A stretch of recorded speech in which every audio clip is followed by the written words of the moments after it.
வந்துட்டீங்க. எனக்கு அது கடவுள்.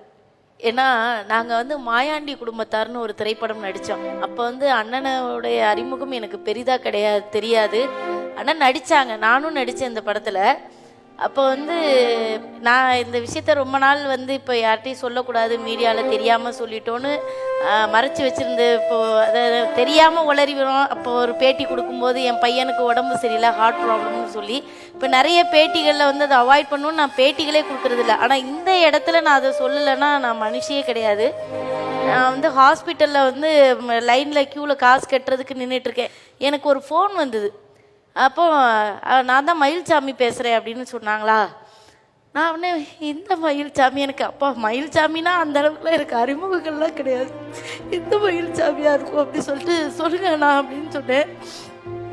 அம்மா நான் தான் மாயாண்டி குடும்பத்தாரில் உன் கூட நடித்தேம்மா அப்படின்னு சொல்லிட்டு, அண்ணா சொல்லுங்கண்ணா அப்படின்னு. இந்த மாதிரி பையனுக்கு உடம்பு சரியில்லைன்னு குமரேசன் ஃபோன் பண்ணி சொன்னாப்புல, என்னம்மா எவ்வளோ காசு தேவைப்படும் அப்படின்னு சொன்னாங்க. எனக்கு அப்படி ஷாக் ஆகிட்டு. ஏன்னா நம்ம இப்போ நண்பர்கள்ட்டையும் உறவினர்கள்ட்டையும் யார்கிட்ட கேட்டாலுமே யாருமே கொடுக்க மாட்டாங்க.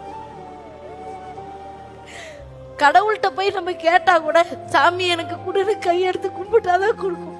கேட்காமலே கொடுத்து கடவுள் மயில்சாமி அப்போ நான் சொன்னேன், இல்லைண்ணே எனக்கு எல்லாமே ரெடி பண்ணிட்டோன்னே நான் தேவைன்னா கூப்பிட்றேன். இல்லைம்மா நீ அந்த மாதிரி எதுவுமே கூச்சப்பட்டுக்கிடாத, வேற யார்ட்டையும் நான் வாங்குறோம்லாம் நினைக்காத, உன் அண்ணன் அப்படின்னு சொன்னார்.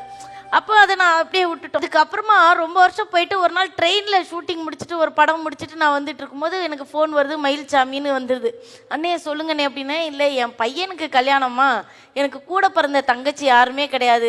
நான் அப்படியே ஒரு சுற்றி யோசித்து பார்க்கும்போது உன் ஞாபகம் தான் எனக்கு வந்தது. உடனே அடிச்சுட்டேன், நீ கிளம்பி வந்துடு நிச்சயதார்த்தத்துக்கு அப்படின்னு சொன்னாங்க. இப்போ நாங்கள் போயிருந்தப்போ கூட எனக்குள்ளே நான் சொல்லியிருக்கேன், எனக்கு கொஞ்சம் தாழ்வு மனப்பான்மை உண்டு. நம்ம உள்ளே போனால் நம்மளை உள்ளே சேர்த்துப்பாங்களே, நம்ம யாருன்னு எனக்கு. ஆனால் அண்ணனை பார்க்கணும், எனக்கு அந்த மாதிரி விஷயம் எனக்கு அப்படியே பதறுது.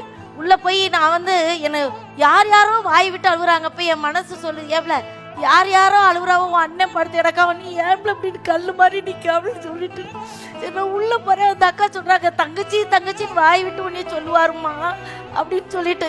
அப்போதான் அவங்கெல்லாம் இவ்வளோ நாள் நம்ம நினைக்கிறோம், அவங்களாம் பெரிய ஆட்கள், நம்மளை சேர்த்துப்பாங்களா சேர்க்க மாட்டாங்களான்னு.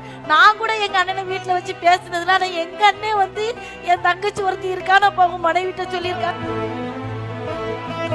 அண்ணன் எம்ஜிஆர் பக்தர்னு அது நிறைய சொல்லியிருக்கா. ஆனால் நான் சொல்கிறேன், நீங்கள் எம்ஜிஆர் புகழை பாடினீங்க, நாங்கள் உங்கள் புகழை பாடிக்கிட்டே இருப்போம். எங்கள் சந்ததிகளுக்கு சொல்லி கொடுப்போம், இந்த மாதிரி ஒரு மனுஷன் வாழ்ந்தா இவனை மாதிரி வாழணும்னு. நிச்சயமான எனக்கு நான் பெருசாக கடவுளை 24 மணி நேரம் கூப்பிட மாட்டேன். ஆனால் எனக்கு நல்லவேன்னு எவன் படுதோ அவன்லாம் கடவுள் தான். என் அண்ணன் எனக்கு கடவுள் தான்.